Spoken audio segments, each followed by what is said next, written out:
Olá, meus caros alunos, estamos de volta aqui nas aulas de Direito Civil da Universidade Drummond, campus Tatuapé. Sei que esses dias ficamos muito ausentes, em decorrência até mesmo de um feriado aí, feriado no meio da quarentena, mas eu acredito que chegou a hora de a gente voltar a falar com vocês sobre os nossos temas importantes, sobre as questões que nos perturbam com relação ao direito civil, para que nosso ensinamento continue, nossas aulas prossigam e vocês possam, de certa maneira, adquirir algum tipo de conteúdo. Para auxiliá-los nessa demanda, eu deixei aí no nosso tópico, num tópico que eu criei para vocês dentro da plataforma da faculdade, com o tema do dia, aula de hoje, aula do dia 27, no dia 27 de abril, eu gravei lá, 27 de abril de 2020, uma plataforma lá, eu deixei um arquivo para vocês que nada mais é do que um processo integral, do começo ao fim, da petição inicial até o acórdão, tratando exatamente essa questão possessória e da uso capião sendo utilizada como ferramenta de defesa. Então é um processo de um amigo meu, em que ele foi demandado por uma imobiliária, a imobiliária era a proprietária do imóvel, ele se defendeu e aí o processo teve fim. Depois gostaria que vocês olhassem esse material, tivessem uma análise detalhada, porque é interessante ver como o Poder Judiciário enfrentou a questão e pôde solucionar o conflito. Então, amigos, acho que vale a pena essa leitura com vocês, esse processo bem detalhado. Depois, se vocês quiserem qualquer dúvida, eu estou à disposição de vocês para esclarecer essa demanda, essa questão, para que fique mais fácil para vocês, tá ok, pessoal? Então, esse processo mostra na prática como é a realidade da vida nessa questão que envolve a usucapião.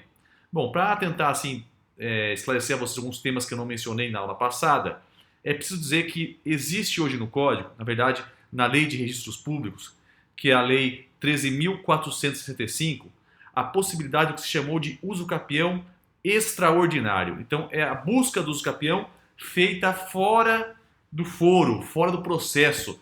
Não tem ação, não tem citação, as custas são menores, é mais flexível. Então, deem uma olhada lá, se vocês quiserem, no artigo 216-A da Lei de Registros Públicos. É uma possibilidade para se obter a uso capião de forma extrajudicial. Essa solução é uma solução bastante interessante quando há facilidades na sua obtenção e rapidez na solução do conflito. Acho que isso é muito importante para que a gente possa aí ter alguma solução.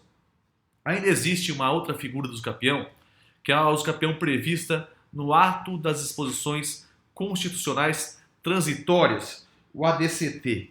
O artigo 68 do ADCT trata de uma figura específica de usucapião, que é a usucapião reservada aos remanescentes de quilombos, aquela figura clássica que aprendemos no colégio quando se fala da fuga dos negros, escravos no Brasil, para fundarem quilombos, e aquela população remanescente que permaneceu nos quilombos mesmo após o fim da escravidão, morando ali e adquirindo, portanto, a propriedade da terra. Vale a pena dar uma lidinha nessa figura da usucapião.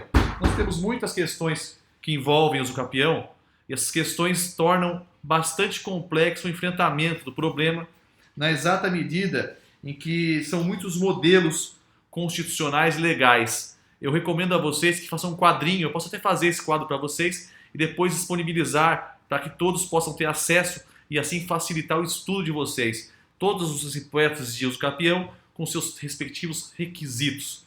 Eu acabei por deixar claro a vocês a teoria geral do usucapião e indiquei uma grande obra a respeito. Volto a indicar a vocês esse livro do professor Benedito Silvério Ribeiro, desembargador do Tribunal de Justiça, composto de 2 volumes. É a melhor obra sobre o usucapião a qual eu tenho acesso, a qual eu tive acesso, e eu acho que é muito proveitoso. Só vale a pena se o aluno for se dedicar exclusivamente a esta matéria. Vamos seguir então, pessoal, agora na leitura do código para ver as outras questões que estão tratando nos artigos seguintes ao código. A primeira questão que nós temos no código agora é o artigo 1245, que trata a respeito da aquisição pelo registro do título. Na verdade, pessoal, eu disse a vocês que ser proprietário corresponde, na maioria das vezes, a figurar o seu nome no registro de imóveis. Cada imóvel possui apenas um registro de imóveis competente. Então, por exemplo, aqui em Guarulhos, nós temos 2 registros de imóveis, o primeiro e o segundo. Um imóvel necessariamente está registrado ou no primeiro cartório ou no segundo cartório. Se estiver no primeiro cartório, vai ficar lá para sempre. Se estiver no segundo cartório, vai ficar lá para sempre. Se eu quiser saber quem é o dono de um imóvel, a primeira coisa que tem que fazer é ir ao cartório de imóvel competente, o cartório de imóveis que é o competente, o responsável por aquele imóvel, e procurar um documento chamado matrícula. Com a matrícula do imóvel, eu provo a propriedade.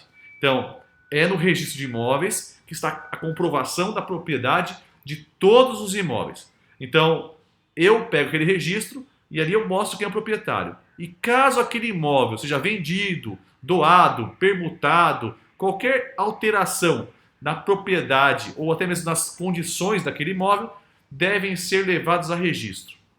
E o artigo 1245 começa com a expressão seguinte: da aquisição pelo registro do título. Aí ele fala: transfere-se entre vivos a propriedade mediante o registro do título translativo no registro de imóveis. Então, o documento que você transfere a propriedade geralmente é uma escritura pública, lavrada num cartório de títulos e documentos. A lavratura dessa escritura é levada ao registro de imóveis. Não é demais lembrar a vocês que essa transferência inter vivos também é tributável, ou seja, você paga impostos quando você transfere a propriedade, seja a transferência inter vivos, seja a transferência via intermortes, que é geralmente feita através do processo de inventário ou arrolamento. Então, seja transferindo a propriedade entre pessoas vivas, seja a transferência entre pessoas, uma morta e uma viva, há a incidência de imposto. Lembro a vocês, se já leram sobre isso ou não leram, não sei se leram, existe na própria Constituição uma exceção, a transferência de bem imóvel para compor o capital social de uma empresa. Então, se eu vou fundar uma empresa, uma atividade econômica, uma atividade empresarial, e vou usar o meu imóvel como parte do capital social para compor aquela empresa, em regra, essa transferência da minha pessoa física para a sociedade empresária, ela é imune à tributação, salvo se essa sociedade que for criada for uma sociedade destinada à transação, comercialização, negociação de imóveis. Isso também está no texto constitucional e deve ser objeto de avaliação com o professor de direito tributário. Mas o fato é, a transferência inter vivos, feita por escritura pública, lavrada em registro, levada a registro de imóveis, essa transferência é tributável, como também é tributável a transferência causa-mortis, proveniente da morte. Segundo o direito civil brasileiro, tão logo alguém morra, os seus bens são transferidos automaticamente aos seus herdeiros. Então, existe essa relação entre transferência inter vivos, transferência causa-mortis. Ok, pessoal? Tranquilo.